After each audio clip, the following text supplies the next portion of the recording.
Casey felt a flutter of excitement when she matched with Doug on Tinder. He was charming, funny, and had a smile that made her heart race.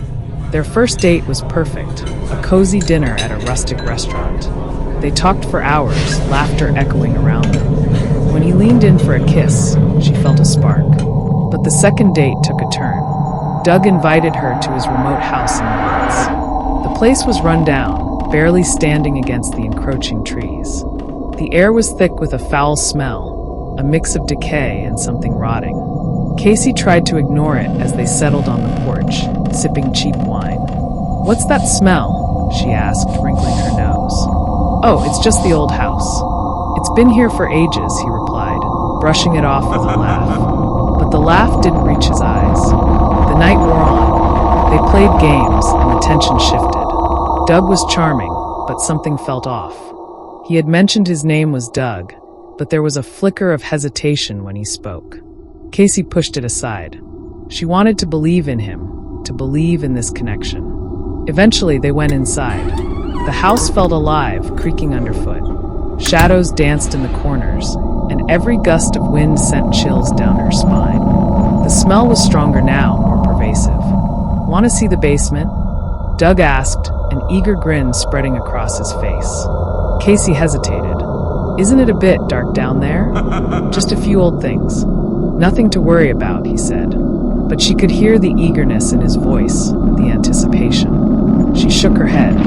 "Maybe another time." He seemed disappointed, but shrugged it off. They ended the night with more games, but sleep eluded Casey. She couldn't shake the feeling that something was wrong. When she finally drifted off, it was only for a moment. A noise woke her, a faint sound like scratching. She lay still, listening. It was coming from the basement. Her heart raced. She glanced at Doug, who lay asleep beside her, his face obscured in shadows. The smell was unbearable. It filled her lungs, making her gag. She needed to know what was down there. Silently, she slipped out of bed. The floor creaked beneath her, but Doug didn't stir. She tiptoed to the basement door, hesitating before she opened it. The smell hit her like a wall. The stairs creaked under her weight as she descended into the darkness. The air was thick and heavy. She found a light switch and flicked it on. The bulb flickered to life, revealing the damp concrete walls. Then she saw them, pictures plastered all over the walls. Pictures of her, different angles, smiling, laughing, just like on their date. Her stomach twisted. Beneath the pictures were sheets stained crimson, some still glistening. She stepped closer, horrified. The images of her were surrounded by grotesque photographs of corpses, their faces twisted in agony, maggots wriggling in their eye sockets.